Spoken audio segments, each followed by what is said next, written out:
The selfish and cold-blooded actions of the man we're about to discuss spoke louder than words.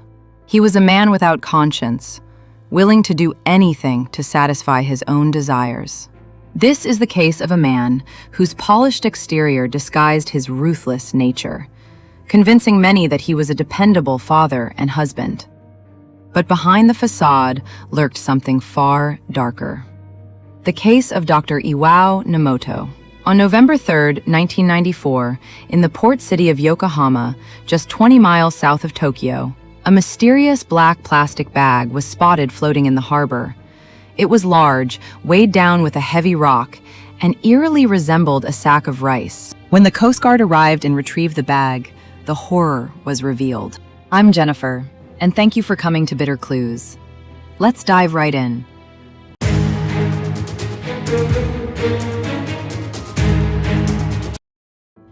Inside lay the body of a woman, and in the days that followed, divers would recover 2 more bags from the same waters.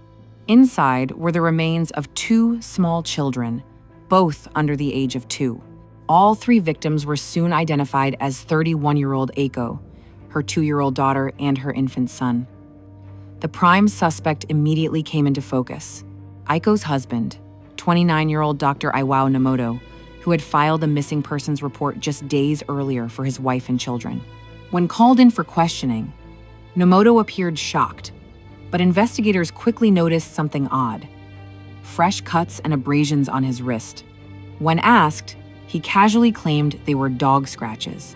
Police were skeptical, but without solid evidence, they could not yet accuse him directly. The triple homicide dominated headlines across Japan, shocking the nation with its brutality. As the media dug deeper, details of Aiko's private life began to emerge: rumors of nightlife work and a taste for expensive luxuries. While the family itself was struggling financially, public perception of Aiko shifted, unfairly casting her as a troubled wife and mother. But the true cracks in the marriage were revealed when police found her diary.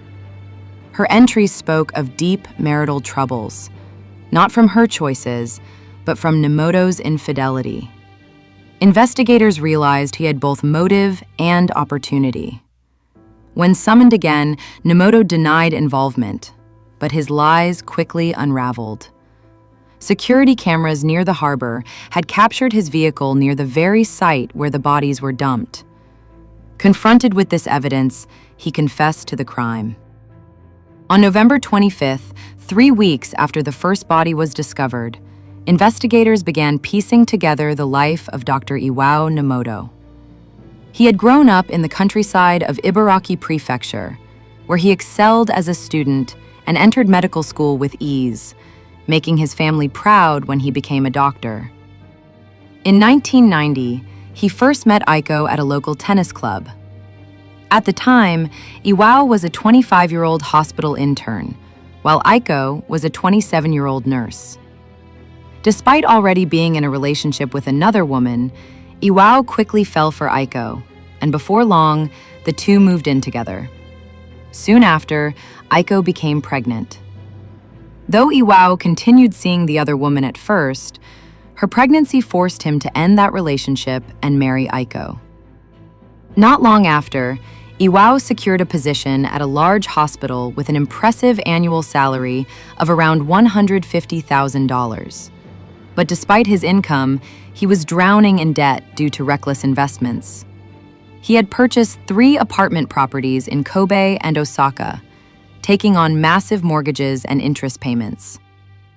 Determined to support her husband and family, Aiko worked tirelessly, raising their children, working as a nursing assistant during the day, and taking night shifts as a karaoke hostess. She endured the burden, believing it was necessary for their future. But her world collapsed when she discovered the real reason behind Iwao's financial troubles: infidelity. Before and even after their marriage, Iwao had carried on numerous affairs, many with nurses from his hospital. He even gave one mistress the keys to his dormitory for secret rendezvous. To make matters worse, one of the apartments he had purchased was meant as a gift for another woman. For Aiko, the discovery was devastating. She realized that all her sacrifices had been for nothing. Heartbroken and furious, she confronted him, and tensions in the marriage escalated. Eventually, Aiko demanded a divorce, asking for a settlement of $1 million plus $10,000 per month in child support. Iwao begged her to reconsider, swearing he would never cheat again. Against her better judgment, Aiko gave him another chance. But his promises were empty. Even after the birth of their second child, Iwao continued his affairs. Exhausted, Aiko tried compromising, telling him he could see other women as long as he did not stay out overnight, reserved weekends for family, and treated her with the same love. But even this was not enough. Iwao continued his betrayals, and Aiko's patience wore thin. She stopped helping him with his debts, instead spending her earnings on the children and occasionally on luxuries for herself. According to Iwao's later confession, the situation came to a head on October 29th. That morning, around 5 a.m., another argument erupted over his infidelity. In despair, Aiko grabbed a rope and a knife, threatening to end her own life. Through tears, she vowed to expose her husband's affairs to everyone at his hospital. At that moment, Iwao panicked. Afraid that her words would destroy his career, he acted on impulse. He grabbed the rope around Aiko's neck and pulled as hard as he could. When she struggled, he pressed his hand over her nose and mouth, suffocating her. Moments later, Aiko went limp, her life slipping away as an eerie silence filled the family home. It was 5:30 a.m., and soon their children would be waking. According to Dr. Nomoto's confession, he came to a chilling conclusion. His children could never live happily knowing their father was a murderer. With that, he entered their rooms and did the unthinkable, taking the lives of his own children. Despite this, Dr. Nomoto still went to work at the hospital as if nothing had happened. Throughout the day, he contemplated how best to dispose of the bodies. His plan: dump them at sea, weighed down by rocks. That evening, he placed the bodies into large plastic bags and stuffed them into the trunk of his car. But instead of going directly to the ocean, he indulged himself first, stopping at a strip club and a brothel, all while his wife and children's remains sat in his trunk. Hours later, he finally drove to the water, discarded the bags, and returned home. The next morning, he acted like nothing had happened. He visited a travel agency to plan a vacation to Hokkaido with one of his mistresses, then called police to file a missing persons report for his wife and children. Confident his crime would remain hidden beneath the waves, he believed their bodies would never be recovered. But he was wrong. Within days, the bags were found. Coupled with evidence from Aiko's diary and CCTV footage of his car, the case against him unraveled. Though Nomoto claimed the killings were spontaneous and done in a moment of passion, the investigation revealed troubling inconsistencies. An autopsy on his infant son revealed a solid piece of chocolate still in his stomach. Chocolate melts quickly at body temperature and digests in about an hour. For it to remain intact meant the child had eaten it less than an hour before his death. According to Nomoto's confession, the murders occurred at 5:30 a.m. Yet for the chocolate to still be present, the child would have had to eat it between 4:30 and 5:30 a.m., which investigators found unlikely. Further doubt arose from a friend of Aiko's, who had visited on the evening of October 28th. She remembered seeing the infant eating chocolate around 7:30 p.m., and she left the home at 8 p.m., passing Dr. Nomoto as he returned from work. This testimony suggested that the murders likely happened between 8 and 8:30 p.m., shortly after Nomoto got home, casting serious doubt on his claim of acting in the heat of the moment. Instead, it pointed toward a crime that was premeditated, carefully planned and executed without hesitation. Another mystery emerged from the plastic bags used to dispose of the bodies. 2 were tied with ordinary knots, but the third featured a rare Tawara musubi knot, typically used by elderly farmers to bind sacks of grain. Though Dr. Nomoto grew up in the countryside, his background in academics and medicine made it unlikely he ever learned such a knot.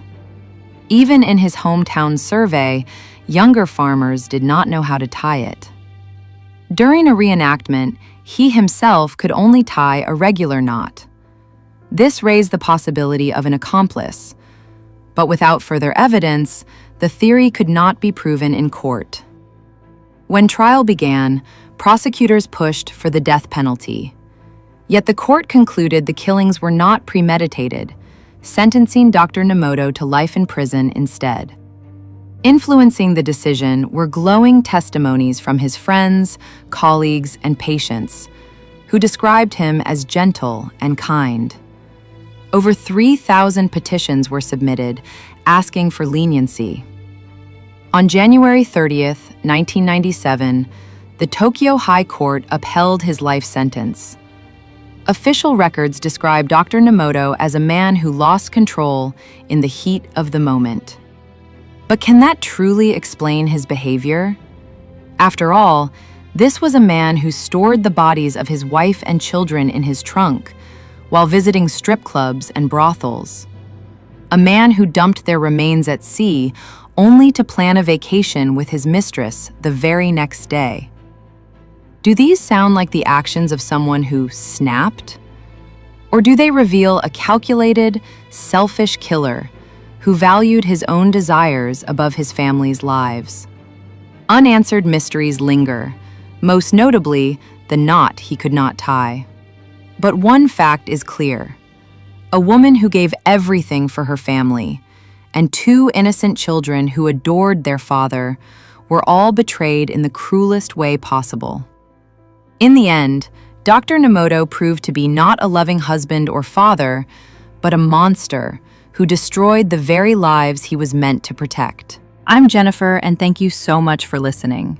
If you found this story meaningful, please consider subscribing to Bitter Clues and turning on notifications so you don't miss our next case. Until next time, stay safe.